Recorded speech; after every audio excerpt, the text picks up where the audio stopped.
Hi everybody, I'm Bree the Plant Lady. Today I wanted to do another cottage garden tour. We are now on, April 23rd. All of this stuff behind me was sown directly from seed on November 12th. So to give you the idea of the time frame, and I just came home from Aiken and I was so excited to see how many flowers have opened in just the couple of days that I've been gone. So let me turn this camera around and give you an updated cottage garden tour. All right, you can see the larkspur is in full bloom, and this is a great example of what open pollinated means. Not only do you get a lot of different colors, but you also get single petals and double petals. I just think they're all spectacular. I love the diversity. I would never want to go to the effort of segregating these based on color. I like the fact that they're all genetically different. Now you see lots of larkspur still to come. Got some bachelor buttons, but what I was so excited to show you are these different colored Reese poppies.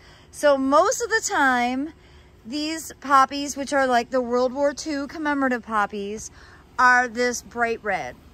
Right, this is very much what they usually look like. Actually, they often have a black center like this one. Now, we did get 2.5 inches of rain yesterday, so a lot of things are flopped over, but this is traditionally what the Papaver Reese looks like. The reason that I like this seed mix is that they come in a lot of colors beyond just red. So you get this beautiful clear pink with a white center. And then look at this one that's sort of like red edge to white in the middle. I think they are so gorgeous. And as you can tell, this is the very beginning. Look at all of the flower buds that are gonna come. I'm feeling really good that this is going to look awesome for the Spring Open Garden, Saturday, May 13th from noon to 4 p.m. So it's been about 35 days since I seeded this buckwheat, and true to form, you can see that it is already starting to flower. So you see it's just a cute little white bloom. I've done nothing to this other than lay compost down, toss the seed down, and put a light layer of mulch. So great impact, great living mulch. And of course, all this organic matter is just gonna get mown back into place, and then we will plant native perennials throughout this border to be the ultimate permanent planting. I also wanted to give you an update on these containers. Everything's doing really well. You can see the first Reese poppy has opened here, and it is an absolutely beautiful pale pink with a white edge. It is such an exciting time of year. I need to take some still pictures to load to my website this evening when the sun is a little less bright, but I feel like moments like this, with this Philadelphus, this beautiful double flowering Philadelphus, and then the money plant that self-sowed all around it, this is like what I live for as a horticulturalist. I love this wild but intentional look. It's definitely something that I've always been attracted to, and I just love being able to have it in my home garden. Well, you can see this border, the California poppies just keep rocking. The Papaver somniferum haven't started to bloom yet, but they will soon. And same thing over here. This bed was planted a bit later, and it gets more shade, so it's a little bit behind, but look at these Allium Schubertii. Now, I've always wanted this. I finally ordered them from Brent and Becky's Bulbs. And just to give you a comparison to my hand, they are so awesome. And these flower heads dry really well, so you can like bring them in and use them in dried arrangements. I just think they are the coolest plant ever, and I love them mixed in with the violas and the poppies and larkspur. All of this, you know, should be in bloom for the open garden. Out here, this is the same kind, Allium schubertii, and these are even bigger. I just think they are the most awesome thing. They're like fireworks, legit fireworks. And with that, we've got, I love this sort of variegated larkspur. I'm in competition with David, who's mowing the lawn, and it desperately needs it because we've had like well over a foot of rain in 2 weeks. But that variegated larkspur and the self-sown carrots, and I'm so excited that the carrots are starting early this year, because a lot of times those actually happen after the open garden, and people don't fully understand how important they are for the cottage garden look. Now you can see just a few things have opened in here. Some larkspur has opened. The poppies, I think, are going to be on time for mid-May. And I have to admit, I didn't plant any grains in this bed, but just having these couple of clumps that self-sowed, I think they are just so beautiful. I love grains. I can't help it. And I think the differences in them are so interesting. You see this has awns, and I'm certain this is wheat, but this is also wheat. You see it's awnless. So it looks completely different. It's so cool. And, you know, in the next couple of days, all of this Nigella will definitely begin to open. And again, I can't believe how tall everything is. And a lot of stuff is like knocked back to the ground because we did, I guess, have a very heavy rainstorm yesterday, Saturday. So it's okay. That's sort of what part of the cottage garden appeal is, that it, you know, there's no way I could have planted this way. This has to happen from direct seeding. Well, I've got to admit, I absolutely love how these onions look. These are the walking onions, and you can see why. They actually form little bulblets up on the top of their flower stalk. And in here, larkspur is starting, the columbine is going, and the self-sown poppies have started to open. This is definitely my favorite color, raspberry. But I'm also really keen on this nice kind of pure pink. What am I saying? I love them all. I feel like so much of my life as a horticulturalist is devoted to poppies. I'm not going to be picky about them. I love all poppies, no matter what color. It's very encouraging to see so many flower buds. It's going to be spectacular. My biggest challenge is going to be clearing pathways for people to be able to navigate. Of course, these were the poppies that opened first, and there's more that are coming. These do seem to all be that lavender, but if you look back there, you can see more color diversity. Now, we just have to get back there because this pathway is completely blocked. Oh, this is such a treat. I've been, not actually, but I tried a few years ago to segregate this really deep red. I think it's spectacular. I don't have enough space to segregate poppies and prevent the bees from moving the pollen, but I love seeing it, and it's always been the color that grows at the fire pit for some reason. So this is just a very exciting sight. And of course, the grains and containers, you see they've all done very well. There's a little barley there. Here is the awnless wheat. There is a wheat variety there. And then this is a mix of oats and wheat together. And I really like how the mix looks. It's quite ornamental. And of course, these barleys, I went ahead and kind of secured them because the rain had made them flop. And as we look back here, you can again see that really deep, intense red. This is really the color that I was trying very hard to get this to come true, but again, as I said, I just don't have enough space to properly grow things far enough apart to prevent the bees from doing their job. I really do love the poppies mixed in with the arugula, allowing that to flower, and that'll just self-sow.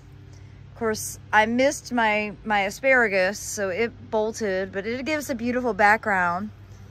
And here's a different kind of color of red. You can see the difference. Well, not that significant. This one's a little more orange. And then back there, we've got my favorite, raspberry, and some nice dark purples mixed in. So looking down at the feed tank bed, I honestly think I might have at least the crimson clover removed from this bed by the time we have the spring open garden. You can see the rain has just really done a number on it. And I'm not going to really remove it, I'm going to mow it down. But I think I will leave the barley because, well, I think it's the most beautiful plant on the face of the earth. But I would love to get some summer plantings done a bit early to have as an example for people. And if I leave this crimson clover, it's just going to get like taller and more wild. And I don't necessarily want it to self-sow in this bed. I really just, wanted it to be a winter cover crop. So I probably will be doing some bed renovation here, particularly since I'm going to be home. I'm so excited that I'm going to be home. So here, still no Papaver somniferum in bloom, but very close. You see lots of flower buds. And of course, the larkspur has been blooming for a good long while. And again, the grains, I really think the grains just add such an important texture to the cottage garden. They really are a critical component. And a plant that I don't give enough credit to, but it deserves to be talked about more, is this Silene cornaria. It used to be Lychnis. And this is actually pretty much perennial, at least here in zone 7. And it blooms for a really long period of time, and it's one of the few silver leaf plants that does really well. It's quite heat and humidity tolerant. All right, now for the front garden, you can see this patch of Echinacea purpurea doing wonderfully. It's already starting to put out flowers, which is very exciting. And it's remarkable how well this is established in quite a lot of shade. So, sometimes you think about these native prairie plants as growing in full sun, but here in the southeast, they actually will do quite well with a little bit more shade cover. And this is the Carex cherokeensis that is starting to flower. See those cute dangling blooms. And this is done really well here in dry shade under that live oak, along with all of these self-seeded carrots that they just blow my mind how beautiful they are. I will never not be impressed with carrots, I guess is sort of the bottom line. The fact that they do this without me interfering at all makes me love them that much more. They are really beautiful cut flowers. I like using them in floating arrangements. And then as I pan across, you can see that the rye wave is really filled in. I definitely want it to have more diversity than it does, but I do see the oats now, which I couldn't see before, but they're much shorter. And so that's probably just the variety of oat that I thought the oats would be tall, because in the past I had really tall oats. But so it is a mix. It's just that the rye is still the dominant feature, but there actually are oats spread throughout the entire thing. They're just about half as high as the rye is.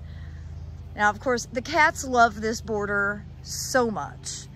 And I've been looking forward to the class coming.